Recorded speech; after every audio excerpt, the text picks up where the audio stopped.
Welcome back to another episode of the Pax What She Said podcast. I'm one of your co-hosts, Maggie Loney, joined as always by Perry Goldstein. And we're already somehow in week 6. Packers staying in the NFC this week. Another NFC West opponent hosting the Cardinals at Lambeau Field. Packers are 3-2. Cardinals are 2-3.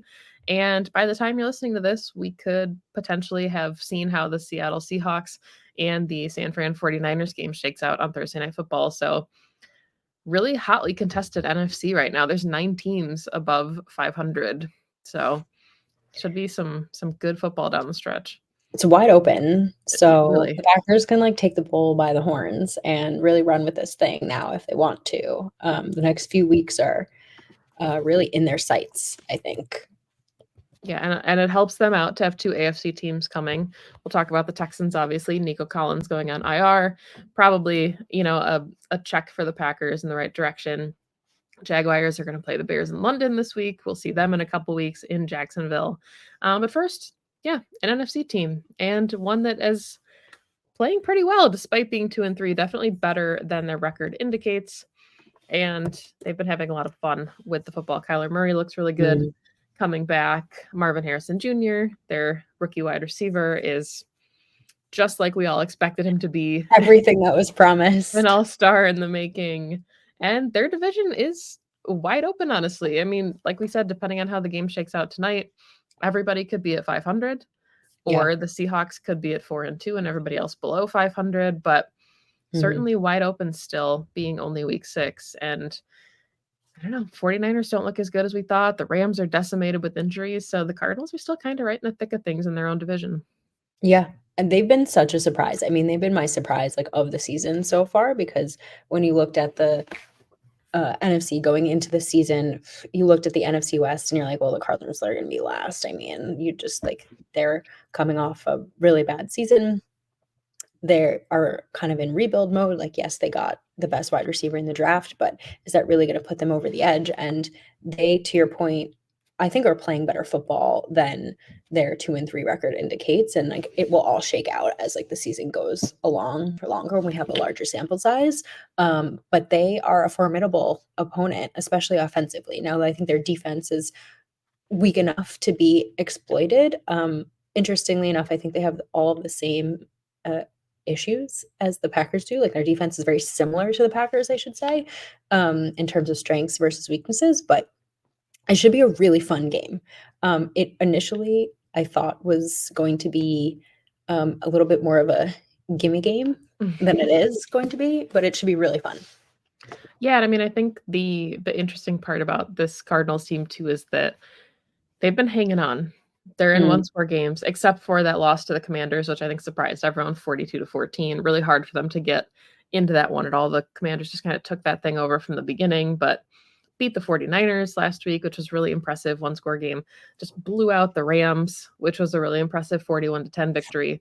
Lost to the Bills week 1, but almost had that game. It was almost the upset of week 1, taken on Buffalo. And then they lost to the Lions by a touchdown. So they've been in pretty much all of their games except that Commanders game. And they're putting up a ton of yardage. I mean, 270 yards plus in every game so far this season. But they have had a turnover in every game this season. Last week, their defense had 3 turnovers, forced 2 turnovers. So we talked about it a little bit pre-show. It's supposed to be rainy and wet at Lambeau on Sunday. So ball security certainly going to play a factor here with 2 teams that will probably be running the football a ton already. Yes. I'm so glad you brought that up, because I think the running the football is going to be huge for both sides. They have James Conner, who is, I think, more underrated running back, but does a great job running the football. So going to be key to stop him and Kyler Murray with their legs. I think we've seen the Packers go up against a number of mobile quarterbacks so far this season, and they have a plan for it now. So execute on that plan containing Kyler Murray. But also the Packers are going to need to run the football, and they've been able to do that super effectively so far this season. They've been one of the best rushing teams in the NFL. So just continue to do what they need to do. I don't think that the Cardinals defensive front are world beaters in terms of run stuffing ability. So the Packers should be able to run the ball, and they should be able to use, some of that Malik Willis against the Colts game planning. I think that should be in the bag in this game.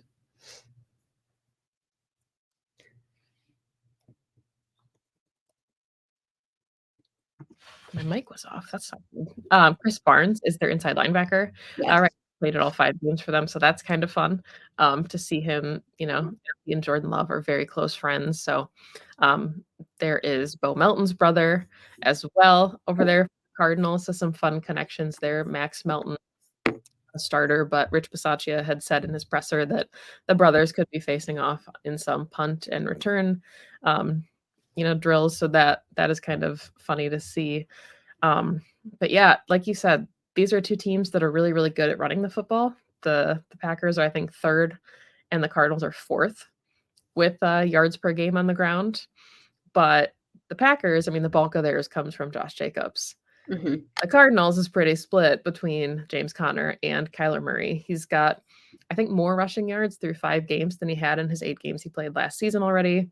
I think he's already got like a long of 40 or 50 yards, got 1 touchdown on the ground this season, and it's hard to say anything else about it, but it's a pass rush that we don't trust right now.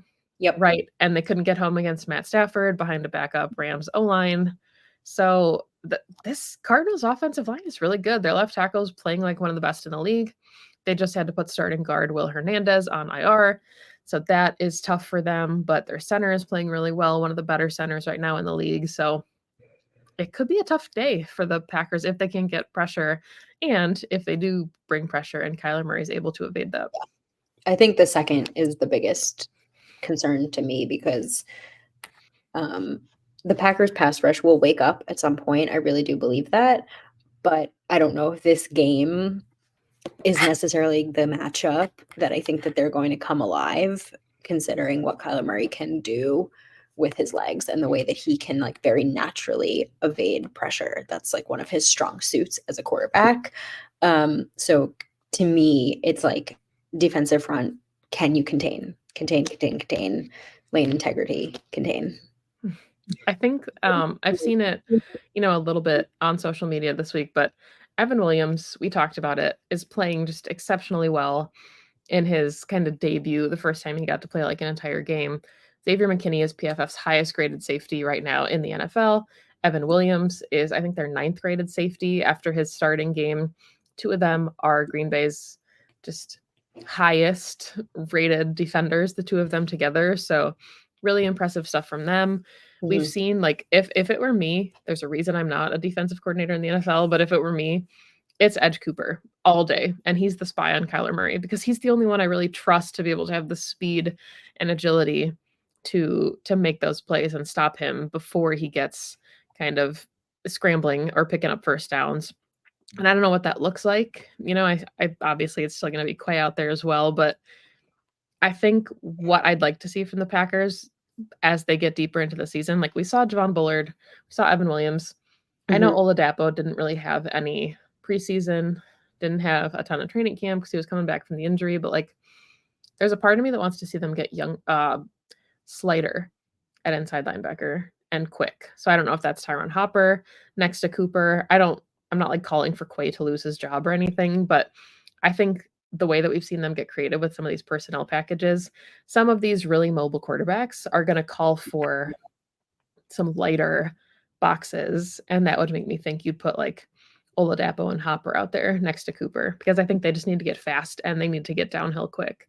Yeah. I mean, it'll certainly depend, I think, on the opponent, Mhm. depending on who they're going up against, but I can't imagine that in any scenario that wouldn't be, uh, to their advantage. Let's talk a little bit about the secondary because you already brought up the safeties, and I know that Jaire has missed 2 games now. Getting him back in this one would be huge. I think shadowing Marvin Harrison is probably what I would expect him to do, considering he's pretty much like 1A of who you want to cover, right? But I do want to give a quick shout out to Trey McBride. They have a really fun, shifty tight end that Kyler Murray does like to target. Mhm. So it'll be interesting to see, I think, how they cover him as a tight end, how they use him in terms of the Cardinals, like usage of him, where they put him, but also how Jeff Hafley decides to cover him as like one of those like bigger body tight ends that they use in the pass game. Yeah, I mean, he leads the team in receptions, second on the team in targets. Like, he is the guy outside of Marvin Harrison Jr. that kind of makes this offense go and who Kyler looks for. So that will be really interesting. I don't know if you would put, like, you'd keep Javon Bullard, in your nickel at that point because he's a little bit bigger. Keyshawn kind of does well against some of those bigger guys. I think when he gets to be, like, overly physical, I don't know what this is going to look like. Hopefully Jaire is back and he can shadow Harrison Jr. and that kind of alleviates one of the larger problems for the defense. But Yep. if he's out, I think it could be a really long day for the secondary because unfortunately Eric Stokes has kind of regressed a little bit, is starting to struggle. Valentine is still kind of working his way back from injury, but we haven't seen a ton from him. And I don't know. I think that's why the Packers are leaning so heavily on their safeties, which is surprising because they're so young, but clearly the talent is there and there's a lot of trust in those guys. They're playing really well. Right. And so, like, I think that you want your best players on the field. And if you can let your number one, go up against their number one and just battle out all game, have that be the game plan, and then have whoever you're playing in the slot, whether it's Keyshawn, whether it's Javon Bullard, with additional safety help over the top, I think you're going to need to really game plan, to your point, around Trey McBride, because Kyler is going to target him. And outside of Marvin Harrison Jr., he is the guy, and you just don't want to allow him to go off in this game, because if you can shut those two down, I mean, there really isn't another wide receiver. Yeah. I mean, I feel like we say it every week where there's like clear keys, and we talked about it against the Rams. We're like, well, they don't have Cooper Kupp, they don't have Puka Nacua, just don't let Tutu Atwell have a big game. And then he has a really nice day. Yeah. So that's, I mean, it's tricky. This defense to me is still really hard to gauge, right? Because they have individual players that are playing really well, and the defense as a whole isn't allowing a ton of points. We talked about it against the Rams. They didn't give up the pick six, so they gave up 12 points. Their defense is 14th in points against. They're giving up like 21 points a game. Not terrible. You think if you give up 21 points, they're putting up 25, like you still should win those football games, but it's just really hard to assess. And I think maybe the rain helps. At this point, the Packers are, prolific in creating turnovers at this point. We talk about how they're volatile and you can't rely on them.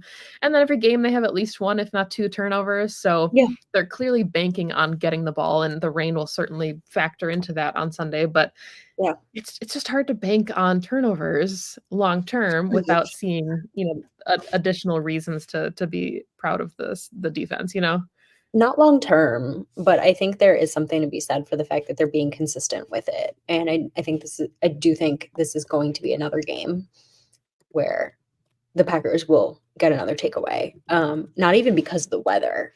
I just think it's set up for strength on, like, weakness on strength. If we can get some pass rush, if we can get some pressure on Kyler. Feels like a big if. Right. I know it is a big if right now, but again, I do believe it will come around. He is mistake prone. He is a mistake prone quarterback. And they do have a semi inexperienced. I mean, Marvin Harrison Jr. looks great, but he is a rookie. Like, I think there is the ability to exploit this offense. Yeah, and I mean, Kyler Murray is doing a really good job protecting the football, like, through the air. He's only got 2 picks in 5 games, which is pretty good. But he has 2 fumbles. Their offense as a whole has 7 fumbles already. So a lot of guys have at least 1, if not multiple. So, slick field conditions. We saw, they're emphasizing punching the ball out. I think all those things do come into play. But on the flip side of that, if we want to kind of look at this Packers offense, yeah, let's do that. They now have a responsibility to protect the football. And I understand what Jordan Love was trying to do in the end zone to prevent a safety, but I think just smart decision-making is what's really going to factor in here. We don't know how many drives each team is going to get, what the weather is going to look like.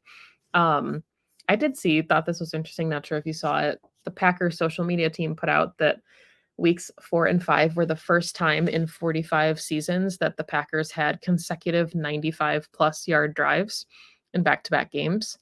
So that is impressive that they're able to actually score points when they're starting inside the 5, something we haven't seen a ton, from them. So they do have big playability. They still lead the league in explosive plays, Yes. 20-plus yard passing plays, 7 20-plus yard run plays. So the opportunities are there. Like, there's just a couple things I think for the offense to clean up, and they should be hanging 35 every game. I agree. I mean, Jaden Reed is, I think, leading the league too in explosive plays. I don't know if they're going to get Christian Watson back this week, but he's almost Sounds there. like they could. They could. It's not out of the realm of possibilities. Tucker Kraft is also out there with explosive playability. So they have more weapons with the ability to make big plays, Josh Jacobs as well, than the Cardinals do. While the Cardinals have guys, the Packers have more guys in the most simple terms, right? So Jordan Love has more options, and I take Jordan Love's arm over Kyler Murray's arm any day. I know that he's been on a bit of a roller coaster, but it's going to smooth itself out. I think this is a really good week for that to happen. I don't think the Cardinals have a world-beating defense. Again, I think their secondary is probably more of their strength. So you want Jordan to clean up his accuracy a little bit this week, but we said it before, their front is, you can run on them. You can certainly run on them. And if Matt LaFleur and this offense can get the run game going, you can open up that playbook to anything. You can get the play action going. You can get the boot going. You can get Jordan Love and everybody comfortable in like whatever they want to do in terms of what this offense is good at. And then it's going to be a really long day for the Cardinals defense if they can just like run any play in the offense. Yeah, it sounds like Luke Musgrave actually is going on injured reserve, or they're looking at that as an option. Ankle injury was worse than likely anticipated originally. It sounds like he was basically only on the roster last week on game day in case there was an emergency elevation. So he's probably going to miss some time, and you hate that for him going into his sophomore season. But Tucker Kraft had eclipsed him in snaps before the injury. He's at like 83% of offensive snaps. So you can tell that Tucker Kraft really is like a focal point. It's like the him and Jaden Reed show at this point. And you said Christian Watson can probably come back, hopefully soon, if not this week, maybe by the Texans game. Romeo Doubs was practicing this week, so he likely will be playing on Sunday. So that's another opportunity for him. We know that he has a good connection with Jordan Love.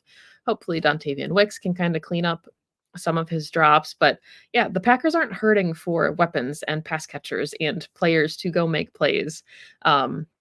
It's just going to be a matter of, I think, who makes more of them, because while the Cardinals don't have as many, arguably, they still, have the big playability, and they have a really nice running back, and they have Kyler Murray, who I think, again, is kind of the key to the success of this team. They're going to live or die by him on Sunday. Either he has a really clean game and they keep it close, or there's mistakes and the weather sucks and it's windy and rainy, and the Packers can kind of just put this thing away in the first half. Yep, I completely agree. Any like X factors on the Packers for you this week in terms of like matchup? Because we've said like they have a number of playmakers, right? But is there one that stands out to you as like the guy this week in this matchup? I don't know if it's an X factor. I guess Braden Narvison, if we're going with X factors, because I don't know how he's going to kick in the rain and the wind. Yeah. And I think 3 points are going to matter. Extra points are going to matter. But I think sustaining drives, like they were 1 of 8 on third down. So I don't know if my X factor is a person as much as it's just, can they make it interesting early? Can they start a game and finish a game and feel comfortable the entire game? They didn't start playing till the second half of the Vikings game. They didn't really put things together until the second half of the Rams game. Like, it'd be really nice to see Matt LaFleur just dial up some really nice scripted first drive, end with 7, like your first possession, and just set the tone and never give the lead up. Yeah, complete game, start to finish. Yeah, so maybe Matt LaFleur is the X factor. Matt LaFleur, I like it. You can always tell how a game's going to go based on the script of the first drive with Matty. Yeah, I think red zone offense, still looking at the red zone, just making sure that they're turning 7. I don't know if you have the numbers in front of you. I don't think the Cardinals are like top 10 in red zone defense, so this should be a good game for the 18th. 18th, right? So this should be a good game for the Packers to take They're also advantage. 30th in third down defense. Yeah, they're So not a good defense. They are bottom half of the league in most like important metrics.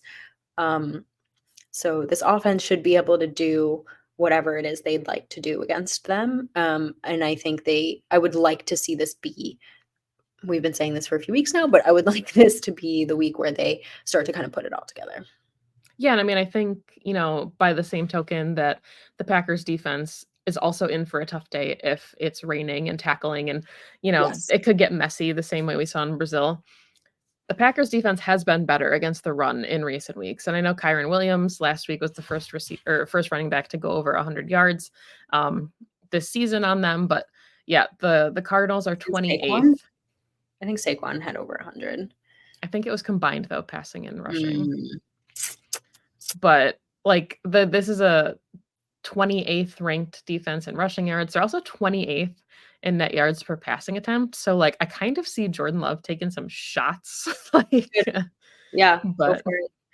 Jordan has the arm. mm, I think that's like, I don't know. We forget, and we saw it last week against the Rams, and but I think my X factor, if I'm having to choose one, is Josh Jacobs in this game. I think he's had steadily increasing, just really, really solid games, putting together, 5, 8, 13 yards per carry. He's looking like everything that they wanted when they signed him, and especially if it's going to be bad weather against like not a good rush defense, it might be another like Colts game performance. yeah, that's kind of how I feel. Like if everything goes according to plan, it's a repeat of the Colts game. If everything gets really messy, it's the Eagles game. Like I think it's the Colts game, but with a more robust passing attack because Jordan is playing. yeah, I think that's fair. I just think they're gonna really lean on a unique run game because they will be able to do that against this Cardinals defensive front. All right, so let's talk then before we wrap this one about score predictions and final thoughts. Score prediction 35-28. Okay, so it's going to be high scoring and messy. Yeah. Yeah, I mean, I kind of feel like if the Packers don't put up 30, I'll be disappointed just because they seem to be trending in that direction and we want to see them get over the hump. 24 against the Rams. They should have scored on that 8-minute drive and didn't. 29 against the Vikings, 30 against the Titans, 29 against the Eagles. So I'm with you. I think 35. And I partially say that because I don't think they're going to want to kick field goals if it's raining. So I don't know if we're going to see any field goal opportunities from Braden Narvison, but I'll say 35-24. Okay. Just because I'm going to be optimistic. And I'm going to give the Cardinals a garbage time touchdown. So I think it'll be a less close game, but they're going to score to make it look closer than it is. I like it. All right. Any other thoughts before we wrap this one up and just get right into week 6 already? We're a third of the way done with the season. That's crazy. I hate it. Crazy. No, I'm excited for this one. I think it's a really fun opponent and a really good game. It's going to be a fun game. Yeah, I agree. Team already looks so different than they did a couple years ago when they went down to Arizona to take on the then undefeated Cardinals. It seems like a lifetime ago, honestly, at this point. Mm-hmm. Very different football teams. An unfamiliar opponent that's just familiar enough being in the NFC. But a big one. Want to see the Packers get to 500 in the NFC. They're 1-2 right now against NFC opponents.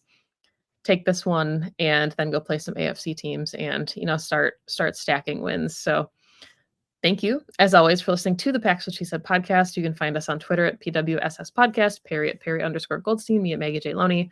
If you are watching on YouTube, please like and subscribe to the channel. If you don't already, we really appreciate it. And if you're listening on Spotify or watching video on Spotify or anywhere else you listen to your favorite podcasts, subscribe there as well. We really appreciate it. We'll be back probably on Sunday to recap the game, hopefully a win, and talk about how the Packers are hanging tight in the NFC. Thank you, as always, and go Pack Go. Go Pack Go.